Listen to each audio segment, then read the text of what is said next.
Hey you guys, so I just wanted to come on here and give you a little update about me. So we finally moved to Florida. We're here now, and drive wasn't too terrible. I had a lot of car trouble with my Chevy. I have a Chevy Equinox 2013. I don't know if any of you guys have that car or that year or whatever. I know it's older, but it's sucky. I really want a new car, but it's not in the books. So anyway, we moved here and we've been here for a little bit, and we moved, I think this is like the older part of Jacksonville, which, I mean, it's okay. I mean, it is what it is, you know what I mean? And we've gotten my daughters, our daughters, signed up for school. She's going to a charter school.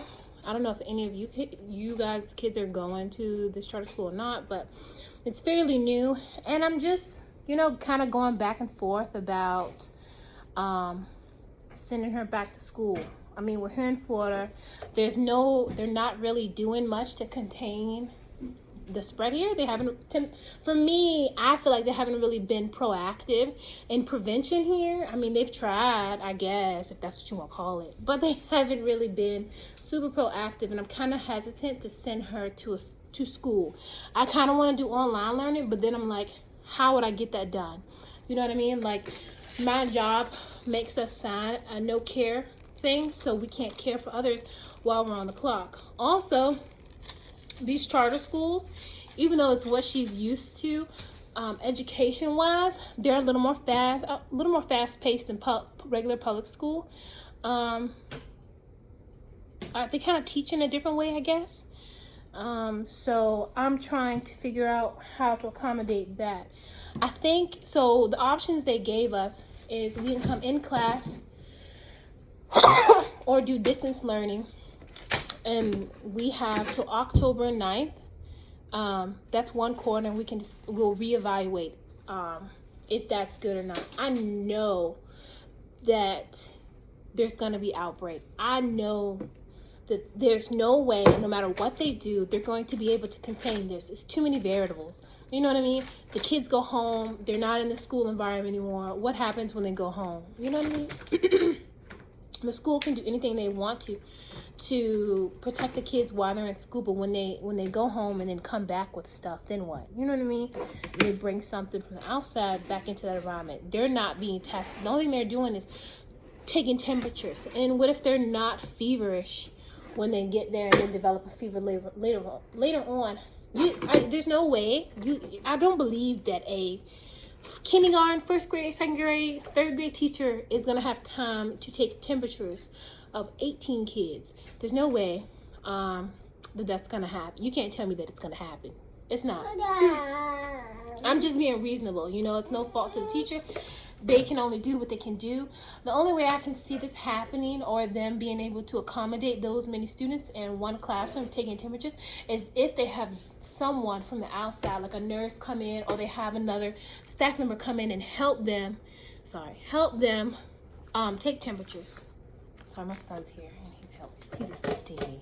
So I'm not really sure what to do with her. What are you guys doing? Let me know in the comments. Are you guys doing distance learning or what? My daughter is 6, by the way. She'll be in first grade. I think she's really smart, but I know if she, you know how kids are, they don't do as much, they don't work as hard while they're at home. They work better, I think, when they're around other kids. And I think that's another reason why I'm torn, because I think it's so important that children interact with other people their age. I think they need that socialization. Yeah, she has us, but it's not the same as communicating with someone on your level, on your kid level. I also think that it would create an educational gap. Like, what are these students going to do once they go back into the classroom and have to readjust? It's going to be so weird. These kids are going to be, I think they're going to be changed because we have this, because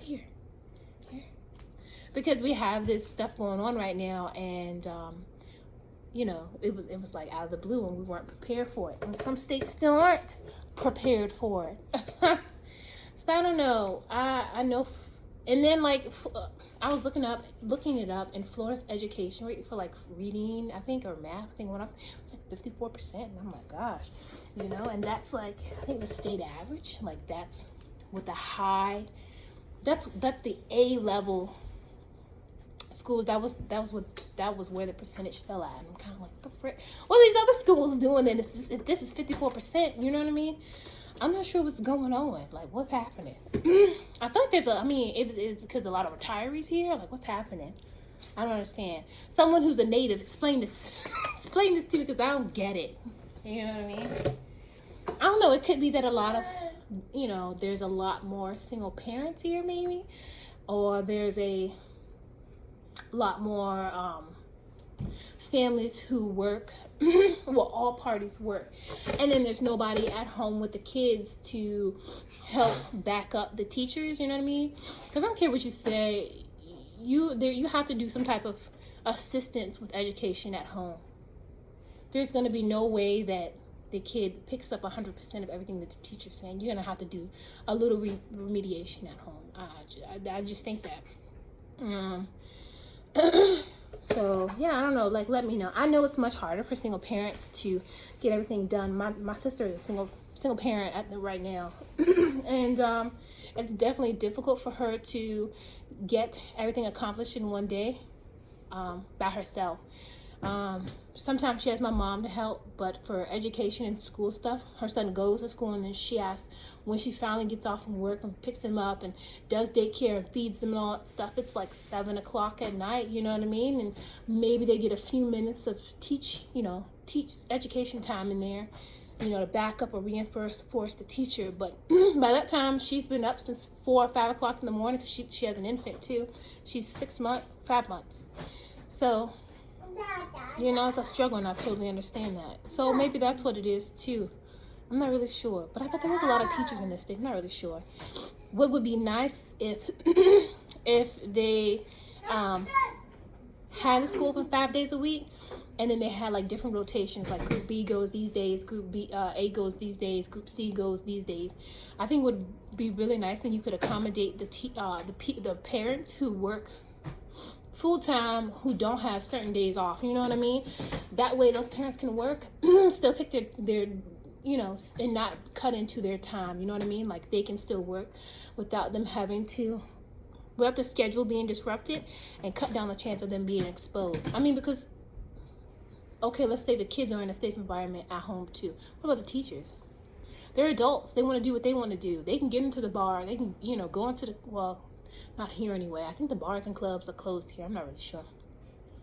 But they're around other people. They can go out, they can drive, they can do whatever. They go to the stores. The kids are a little more controlled, because I do not let my daughter go out everywhere, you know what I mean? So, yeah, it's a lot to think about. Let me know what you guys are doing. Are you guys doing distance learning, or are you guys going to school? Okay, bye.